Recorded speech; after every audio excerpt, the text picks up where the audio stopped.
కార్యదర్శులపై పంచాయతీ భారం. ఎన్నికలు నిర్వహించకపోవడంతో కేంద్రం నుంచి ఆగిన నిధులు. 2.5 ఏళ్లుగా స్టేట్ ఫైనాన్స్ నిధులు కూడా వస్తలేవు. మెయింటెనెన్స్ పనుల కోసం సొంతగా ఖర్చు పెడుతున్న కార్యదర్శులు ఒక్కో సెక్రటరీ పైన 3 లక్షల నుంచి 10 లక్షల దాకా అప్పు. అయిపోయింది, ఇక సర్పంచుల అప్పు అయిపోయింది, కాంట్రాక్టర్లు పైసలు కూడా ఆగిపోయినాయి. ఇప్పుడు పంచాయతీ సెక్రటరీల మీద చూడండి 3 నుంచి 6 లక్షల దాకా అప్పట. అది పరిస్థితి. కార్యదర్శులపై పంచాయతీ భారం పడుతున్నది. వాళ్ళే కదా ఇప్పుడు ప్రత్యేక ఆఫీసర్లు, పంచాయతీ కార్యదర్శులు. మొత్తం వాళ్ళ భుజాల మీద మోసుకొని ఎన్నికలు పెట్టదు రాష్ట్ర ప్రభుత్వం. ఎన్నికలు పెట్టాలంటే ఇప్పుడు 1.25 లక్ష పంచాయతీలు ఉన్నాయి.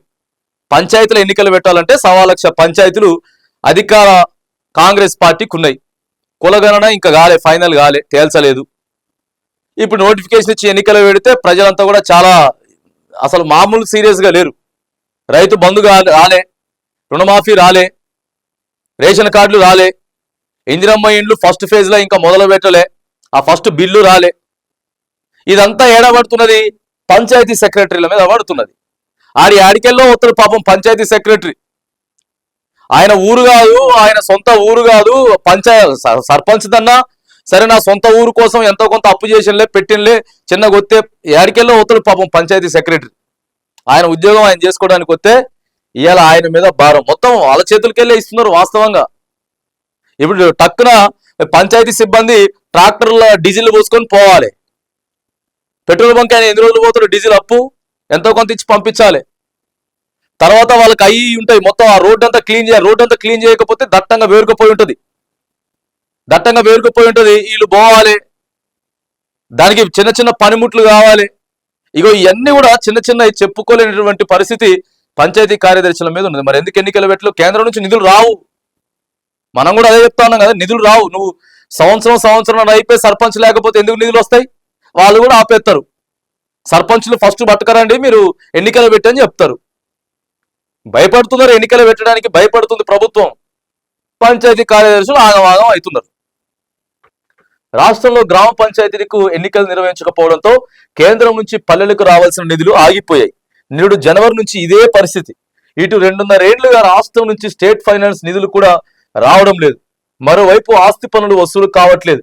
దీంతో పంచాయతీల నిర్వహణ భారం కార్యదర్శులపై పడింది. నిధులు లేక పల్లెలో అభివృద్ధి పనులు చేసే పరిస్థితి లేదు. పారిశుద్ధ్య పనులు, తాగునీటి సరఫరా, ట్రాక్టర్ మెయింటెనెన్స్, డీజిల్ ట్యాంకుల క్లోరినేషన్, బ్లీచింగ్, మోటార్ల రిపేర్ లాంటి పనులకు సెక్రటరీలు తమ జేబుల నుంచి ఖర్చు పెట్టాల్సి వస్తుంది. వాస్తవం ఇది. ప్రతి పంచాయతీలో కూడా ఇదే పరిస్థితి. ఇక మేజర్ గ్రామ పంచాయతీలు ఉంటాయి కదా, మేజర్ గ్రామ పంచాయతీలు అయితే ఇక ఉన్నటువంటి చిన్న చిన్న గ్రామాల కంటే ఓ 4 రెట్లు ఎక్కువనే ఖర్చు. మెయిన్ రోడ్డు మొత్తం బాగు చేయాలి, అది ఆయన పరిధిలోకే వస్తుంది. మెయిన్ రోడ్డు అస్తవ్యస్తంగా ఉంటే కుదరదు కదా. ఇగో ఇది పరిస్థితి. ఎన్నికలు పెట్టరు. ఇప్పుడు ఎన్నికలు పెడితే మాత్రానికి ప్రభుత్వం మస్తాలు. కులగణన ఎప్పుడో చేయాలి కదా, సర్పంచులు లేరని తెలీదా? సర్పంచుల పదవీ కాలం అయిపోయిందని చెప్పి వీళ్ళకి తెలుసు కదా.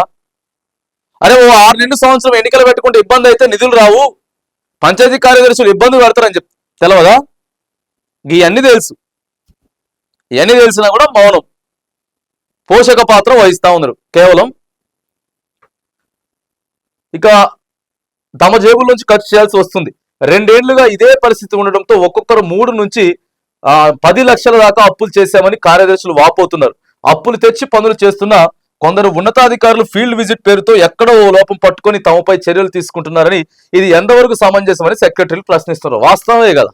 ఇక ఆడికి వెళ్ళి పై అధికారి వస్తాడు, తక్కువ ఓ నెలకోసారి వచ్చి ఆయన హంగామా ఆయన సృష్టిస్తాడు. అదేంది ఇట్లా, ఇదేంది అట్లా. లేకపోతే మంత్రులు, ఎమ్మెల్యేలు, నియోజకవర్గంలో ఉన్నటువంటి ఎమ్మెల్యేలు అయితే పంచాయతీ కార్యదర్శుల మీద మామూలుగా జులుం చూపించరు. ఇక అసలు ఇక ఎక్కలేని ఇది ఏం చేస్తున్నారు మీరు? ప్రభుత్వం పైసలు ఇస్తా ఉంటే మీరేం కథలు చేస్తున్నారు, డ్రామాలు చేస్తున్నారు. ఇవి ఉంటాయి, ఇక మళ్ళీ రివర్స్ ఇవి ఉంటాయి.